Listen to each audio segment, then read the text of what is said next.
নিখোঁজ নাবালিকা মেয়েকে উদ্ধার করতে সক্ষম হয়েছে কাকরাবন থানার পুলিশ। সঙ্গে আসামিকে গ্রেফতার করেছে পুলিশ। গত 11 জুন উদয়পুর মহকুমায় কাকরাবন থানাধীন মোরাপাড়া এলাকা থেকে এক নাবালিকা মেয়ে নিখোঁজ হবার খবর নাবালিকা মেয়ের বাবা কাকরাবন থানায় লিখিত অভিযোগ দায়ের করেন। পুলিশ মামলা হাতে নিয়ে তদন্ত শুরু করে। তদন্তে পুলিশ মোবাইল নাম্বার ট্র্যাক করে ভারতের দক্ষিণ প্রান্ত ব্যাঙ্গালোরে একটি বেসরকারি হোটেল থেকে উদয়পুর গর্জন মোড়া এলাকার প্রলয় ঘোষ সহ নাবালিকা মেয়েটিকে উদ্ধার করে উদয়পুর কাকরাবন থানায় নিয়ে আসে। গোটা ঘটনা সম্পর্কে বিস্তারিত জানিয়েছেন কাকরাবন থানার ওসি রাজীব ভৌমিক।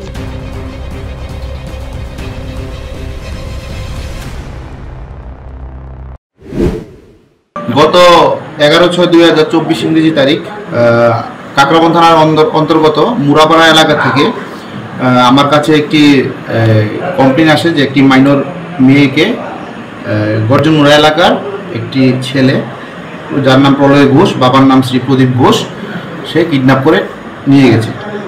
সঙ্গে সঙ্গে আমি একটি কেস রেজিস্টার করি এবং তদন্তে নেমে আমি পাই যে ওই ছেলেটিও মেয়েটিকে নিয়ে ব্যাঙ্গালোর সিটিতে চলে গেছে বাই ফ্লাইট।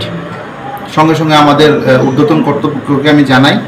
আমার এডিশনাল এসপি স্যার এবং SP sir additional SP sir Souvik De sir এবং SP sir Namit Pathak sir IPS sir আমাকে এই কেসে প্রচণ্ড হেল্প করেন এবং ওনাদের সহযোগিতায় এবং আমাদের হায়ার অথরিটির সহযোগিতায় আমি ওই ব্যাঙ্গালোর সিটির কাটুগুডি পিএস হোয়াইটফিল্ড ডিভিশন ওই থানার পুলিশের সাহায্যে ওদেরকে একটি হোটেল থেকে রিকভারি করতে সক্ষম হই। সঙ্গে সঙ্গে আমি আমাদের এখান থেকে একটি টিম বানাই এবং টিমকে আমি ওই ব্যাঙ্গালোর সিটিতে পাঠাই। পরবর্তী সময় ওই জায়গা থেকে আমরা ওদেরকে উদ্ধার করে এবং আসামি সহকারে আজকে ওদেরকে ত্রিপুরা রাজ্যে এবং আমার কাকরাবন থানাতে আনতে সক্ষম হই। কত নম্বর মামলা হয়েছিল? এটা কাকরাবন থানাতে 26 নম্বর মামলা ছিল।